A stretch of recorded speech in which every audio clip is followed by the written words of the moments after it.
Magandang araw para sa lahat ng ating mga minamahal ng mga SSS pensioners. Ngayong araw po ay ipapaalam ko po sa inyo kung ano yung mangyayari ngayong Friday na matatanggap ng ating mga SSS pensioners at mapunta sa kanilang ATM. Attention sa lahat ng mga SSS pensioners. Sa Biyernes na, March 14, matatanggap ng mga senior citizens. Ano ito? Second tranche, meron na ba? Po ang balita na dapat ninyong malaman. Unang-una, ating pag-uusapan ang pension release ng SSS sa buwan ng Marso. Ang first batch na i-release na po ang inyong pension at nalagay na po sa inyong ATM noong February 28, 2025. Ibig sabihin na advance po ang pagbigay. At yun lamang po ay para sa mga first batch na may date of contingency na 1st to 15th day of the month. Kasi ang dapat talaga na i-credit ang inyong pension sa SSS sa mga senior citizens is first day of the month.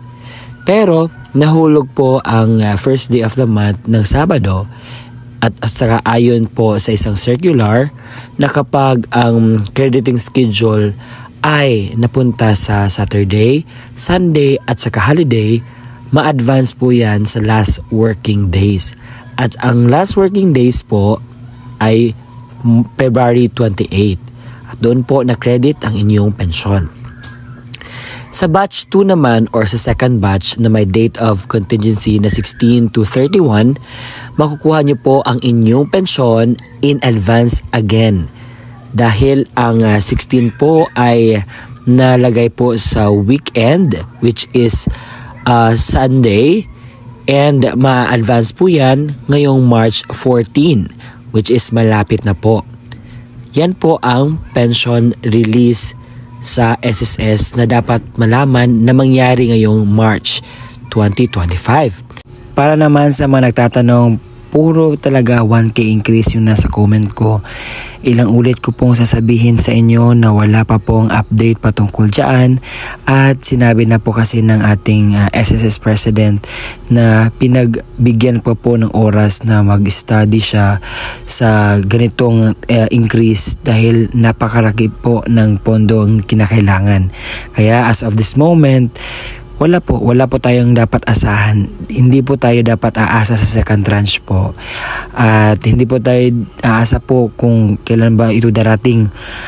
Maging ano man tawag dito, ating tiisin muna ang tinatanggap natin na pension ngayon, and I hope na marami pang mga opportunity na ibibigay ng gobyerno sa mga elderly na para matugunan ang kanilang pangailangan. No, alam kong nag-aantay kayo ng matagal dahil sinasabi nyo 2017 pa yung unang increase. Kahit ngayon wala pa po talagang tinaas na may increase. Alam ko po ang inyong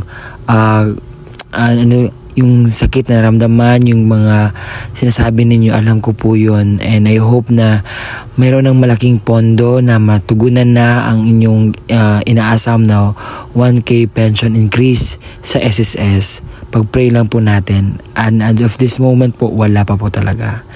Na sana'y nakuha natin ang punto ng video na ito ngayon. Maraming salamat sa panonood.